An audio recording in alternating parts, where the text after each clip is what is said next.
pumasok, malaki ang iyong atraso. Sa nagbibigay ng sweldo kung tawagin natin amo, kailangan doble kayod para amo ay maamo. Sa sobra mong trabaho parang ang sama-sama mo. Sa iyong anak na di mo na laging maasikaso, kailangan yung buksan ang isipan na sarado. Sa buhay minsan talo at hindi laging panalo. Wala kang aasahan, walang mamamalato. Pag di ka nagtrabaho, buhay mo ay lalalato.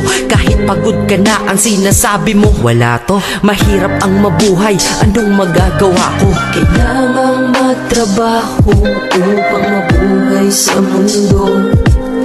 Kung di ka magsisikap, paano aayos ang gulo sa buhay mo? Pamilya mo, tagumpay masisilayan mo. Basta ba kalooban ay tibayan mo. Pagsapit ng akin o kaya katapusan, bayad dito, bayad doon, yan pinagagastusan. Sa kuryente, renta, tubig, pagkain at pang matrikula. Ang sweldo tinangay ng hangin. Lubog ka na sa utang, ang sarili di malutang. Ikaw ay may katanungan, meron bang magpapautang? Dahil ang iyong kinita ay hindi pa rin sapat. Sa napunta pera mo, hindi mo maipagtapat. Kapalit at katapat ng pagod mo ay salapi. Oras mo sa iyong sarili, konti lang ang lalapi. Kailangang magtrabaho para mabuhay ka.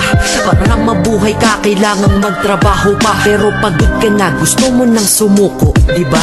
Pero di magawa, inaasahan ka nila. Kaya kahit di mo na kaya, ay pinipilit mo. Dahil ang iyong pamilya ang iniisip mo. Kailangang magtrabaho upang mabuhay sa mundo. Kung di ka magsisikap, paano aayos ang gulo sa buhay mo? Pamilya mo, tagumpay masisilayan mo. Basta ba kalooban ay tibayan mo. Gigising, trabaho, matutulog at gigising. Trabaho, matutulog kung ito ay iisipin. Paulit-ulit lang, para bang wala ng kulay. Palaging ganito, ano ang punto ng iyong buhay? Sa sweldo, babayad, sa sweldo, babayad. Kakasweldo lang pero ubos ang pera kagad.